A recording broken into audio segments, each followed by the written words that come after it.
Hi, and welcome back to Pacing Equilibrium in the First Price Auction Markets. This is part 4, and in this part we are going to actually look into how can we solve the Eisenberg-Gale dual problem. So in the previous videos we have established that the Eisenberg-Gale problem is actually the mathematical essence of this problem. So the problem of finding pacing equilibrium in the first price auction markets is mapped to this one. So now we need to devise an algorithm for this problem. A very common idea in this type of things is the idea of the Tatonnement.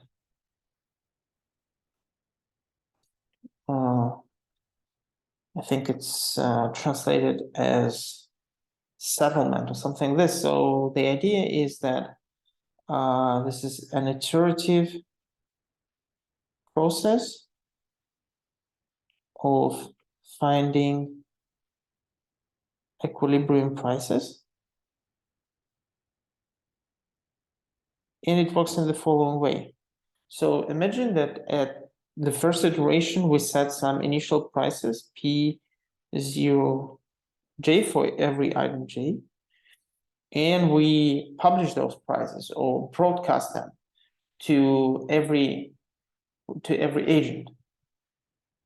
Now the agents, they are those utility maximizers constrained by budgets and their minimum ROAS. So those agents would choose their optimal bundles of goods, and doing so they will not take into account the feasibility constraint, like for example the overselling constraint. They will not care about it. So if there is a particular good that is really attractive for them and it has a good ratio of money of the price for value, they could demand a lot of it. So every bidder would choose his proposed allocation, how much of each good he wants. So they will report back this proposed allocations, xij's, and then the algorithm could go forward and sum all those individual agents' proposed allocations to see if there is excessive demand for any product, or maybe not. So the algorithm would compute this xj, capital J, which is like a total aggregated demand from all the agents. It's the sum over the agents of xij 0. And the idea here is that now we need to adjust the prices. So if this is larger than 1, so we have excessive demand for item J, then price of J should go up. And if this is less than 1, then the price of J's product should go down, because this product is under demanded. And remember that in the equilibrium we need to have the market clearing condition to happen, so every product is sold completely and not oversold. So one way in which we could actually make this iteration is that in every iteration we could try to update the price of the jth good as just the price from the previous iteration, let's say plus some small constant epsilon. We will be adjusting it in small steps, but it will be proportional to the excessive demand. So this will be proportional to xj capital from this same iteration, t minus 1. So this should work. This should, at least conceptually, it does the right thing. So is this thing, if this thing is greater than 1, then the price will go up. If this thing is okay, this is larger than 0 now. So if the demand, the aggregate demand is larger than 1, then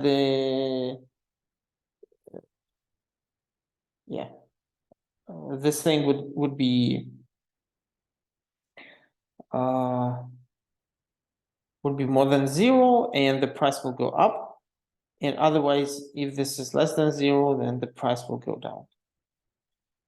Yeah, and of course we need to take care of not creating negative prices, and we also need to take care about the constraints from that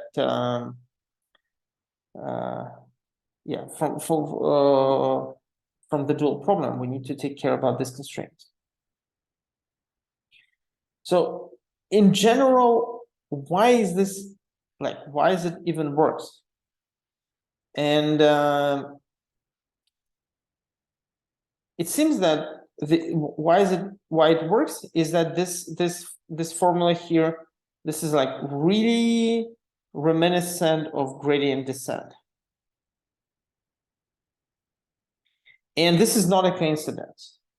We can show, let's try to do that right now, that this term here, this one, is actually the gradient with respect to the gradient of the dual objective, the g function, with respect to prices. So how can we show that?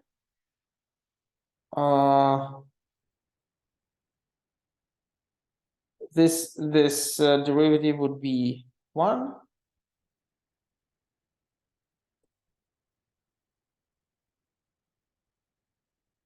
This is the contribution from the sum, and then there will be a derivative of this thing.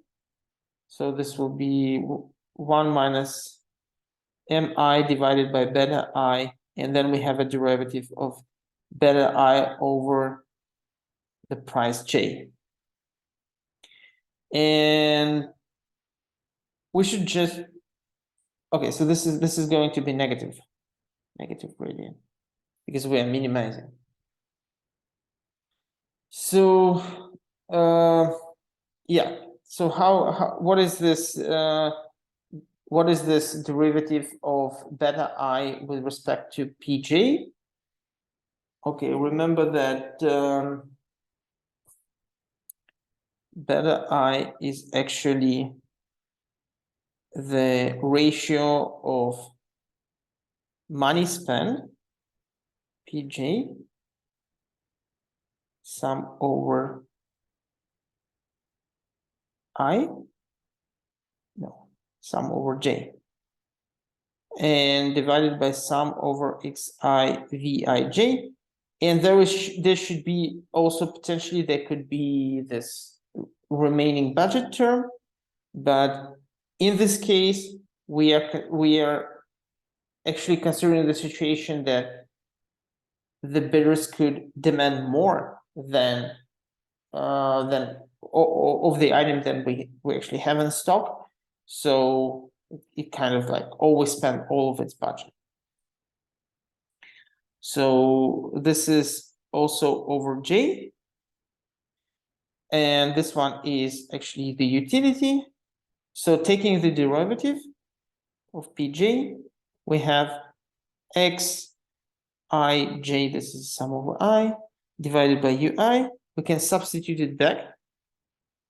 Now we substitute this thing back here, and what we get is 1 minus sum of mi over beta I xij over ui. And remember that this thing here is beta I, so actually arrive at this sum over I xij. So, and this is minus xj minus 1, where this is a capital J, the aggregate demand. So this is the aggregate demand of for item J from all the agents. So this is the interpretation. This is how it happens that following these steps of adjusting prices proportionally, like in response to aggregate excessive demands for something. This is why it works, because it's basically the gradient steps that we need to do. It turns out that in practice, this is not converging so well. So there is a better algorithm. It is from Fleishner 2008. And it's based on the same idea, but the actual updates are a little bit more involved. So let me describe the algorithm here. So at every step, we actually have these prices of items, and we actually broadcast the prices. In response to this, so this is exactly the same steps. In response to this, we compute, every agent compute its preferred bundle of items, not taking into account the overselling constraints, but certainly taking into account the budget constraints. So it given the prices, it just looks into what are the ratios, what is the most preferred item by the ratio of price to value or value to price, and it just puts all of its budget into that into that item. This is so simple. So usually, given that there is no constraint on overselling, we would just select the best item and put all the budget into it. So we get back this demand, and we actually compute the aggregate demand. So the aggregate demand is xj at time t. But then there is a difference, like compared to naive gradient descent algorithm, there is a different update. So we need to compute the value that is that sigma, which is 1 over maximum over j's of xj's at time t. So this is sigma for time t. And now we update the prices. P at time t plus 1 j would be pj, and this is multiplicative update. So here in this gradient descent idea, this was additive update, but here we actually do the multiplicative update. 1 plus epsilon sigma at time t. This is at time t. And this is going to be the excessive demand. So this is going to be 1. No, this is going to be x at time t j minus 1. So let's see if it works. Yes, it works, because this thing, if there is like an excessive demand, then this thing is larger than 0, and this update here is going to be some positive numbers. So we are multiplying the current price by some number that is larger than 1. So we are increasing the price. Otherwise, we will be decreasing. And I think this term actually takes care that we never create negative prices or something like this. And that's not it. So we do this for some iterations, the number of iterations. There is actually a bound of number of iterations that is required to reach to approach the equilibrium to certain like precision, and then we would output something. So how do we output something? The idea here is that the final prices would be weighted averages across all of these iterations. So it will look like this. It will be the sum of sigma at times t price j at times t divided. This is sum over t divided by this sigma t. And the same thing for allocations. So the allocations xij, the final allocation, like this, final allocation, yeah, it will be the sum of over t, again sigma as the weighting factor, xij at time t divided by the sum of t sigma t. So this is the normalization constant. Okay, that's it. This is the algorithm, and in the next video we'll check out the code and some examples based on this algorithm.